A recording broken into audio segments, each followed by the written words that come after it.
Hello, അപ്പോൾ നമ്മളെല്ലാം കൂടെ എങ്ങോട്ടാണ് പോകുന്നതെന്നല്ലേ പറയാം.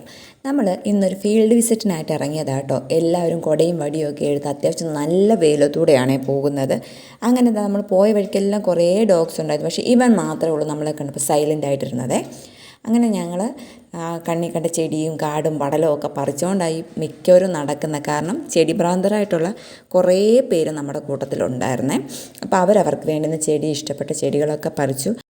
സത്യത്തിൽ ഒരു ട്രെക്കിങ്ങിന് പോകുന്ന പോലെ തന്നെ ഇത്രയും ബുദ്ധിമുട്ടുകളൊക്കെ സഹിച്ചാണ് ഞങ്ങൾ ഇറങ്ങിപ്പോയത് കേട്ടോ. ചെറിയ വഴികളൊക്കെ ആയിരുന്നു. വീഴാതെ വളരെയധികം ശ്രദ്ധയോടെ ഓരോരുത്തരും ഇങ്ങനെ കുന്നും മലയൊക്കെ ഇറങ്ങി വരും കേട്ടോ. നല്ല രസമുണ്ടായിരുന്നു കേട്ടോ സത്യം പറഞ്ഞാൽ. അങ്ങനെ നമ്മൾ ഫൈനലി എത്തിയത് ഈ ബോഗൻവില്ല പോലത്തെ ചെടിയുള്ളൊരു വീട്ടിലാണ്. അപ്പം ആ ചെടി കണ്ടപ്പോൾ എല്ലാവർക്കും ഇഷ്ടപ്പെട്ടു. കുറേ ഫോട്ടോസൊക്കെ അതിൻ്റെ മുന്നിൽ നിന്ന് എടുത്തു കേട്ടോ. അങ്ങനെ അവിടുത്തെ ആൻറ്റിയോട് കുറേ ജനറലായിട്ടുള്ള കാര്യങ്ങളൊക്കെ പറഞ്ഞു. അതിനുശേഷം നമ്മുടെ പേരൻറ്റിങ് ക്ലിനിക്കിൻ്റെ കാര്യവും പിന്നെ കുട്ടികളുമായിട്ട് ബന്ധപ്പെട്ട കുറേ കാര്യം പറഞ്ഞു. അത് കഴിഞ്ഞപ്പം ചെടി ഭ്രാന്തരായിട്ടുള്ളവർ എല്ലാം കൂടെ തന്നെ ആ ചെടിയുടെ കമ്പുകൾ കുറച്ച് വാങ്ങിച്ചു കേട്ടോ. ഇതാണ് കേട്ടോ ആ പറഞ്ഞ ചെടി. പക്ഷേ നമ്മൾ കാണുമ്പോൾ ബോഗൻവില്ല പോലെ നിൽക്കും. പിന്നെ അവിടെ നിന്ന് നമ്മൾ അടുത്തടുത്തോട്ട് ഇറങ്ങി. അങ്ങനെ പോകുമ്പോൾ ഇയാൾ എങ്ങോട്ടാണ് ഈ ആവേശത്തിൽ പോകുന്നതെന്നല്ലേ കാണിച്ചത്. ഇവരെ കാണാൻ വേണ്ടിയിട്ടാണ് ഇയാൾ ഇറങ്ങി ഓടിയത്. അപ്പോൾ നമ്മൾ സ്കൂൾ കൗൺസിലേഴ്സ് ആയതുകൊണ്ട് നമ്മളുടെ ഏരിയ കുട്ടികളാണല്ലോ.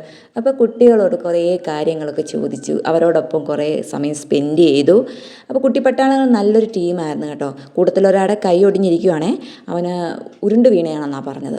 അപ്പോൾ എന്തായാലും അവരോട് ജനറലായിട്ടുള്ള കുറേ കാര്യങ്ങളൊക്കെ പറഞ്ഞു കൊടുത്തു. അത്യാവശ്യം നല്ല തണലുള്ള ഒരു സ്ഥലമായിരുന്നേ. അതുകൊണ്ട് നമ്മൾ അവിടെ കുറേ നേരം ഇരുന്നു. പിന്നെ തിരിച്ചു പോകാൻ വേണ്ടിയിട്ട് ഇറങ്ങിയത് ഈ ഒരു കോലത്തിലാണ്. നല്ല വെയിൽ, കണ്ണ് തുറക്കാൻ പറ്റില്ല. അപ്പോൾ ഒത്തിരി വെയിലേറ്റ അലർജി ഉണ്ടാവും. അങ്ങനെ അവസാനം അങ്കണവാടിയിൽ തന്നെ എത്തിക്കഴിഞ്ഞപ്പം പിന്നെ ഇവൾ കൊണ്ടുവന്നിട്ടുള്ള കുറച്ച് ബിസ്ക്കറ്റ് ഉണ്ടായിരുന്നു. അപ്പം നല്ല വിശപ്പുള്ളത് കൊണ്ടിട്ട് ബിസ്ക്കറ്റൊക്കെ കഴിച്ച് കുറച്ച് നേരമൊക്കെ ഇരിക്കാമെന്ന് കരുതി. അങ്ങനെ ബിസ്ക്കറ്റൊക്കെ കഴിച്ചുകൊണ്ടിരുന്നപ്പോഴത്തേക്കിന് ബിസ്ക്കറ്റൊക്കെ കഴിച്ച് ഞങ്ങൾ പഴയ പോലെ എനർജറ്റിക്കായി. അപ്പോൾ പുതിയ വീഡിയോയിൽ വീണ്ടും കാണാം. ബായ്.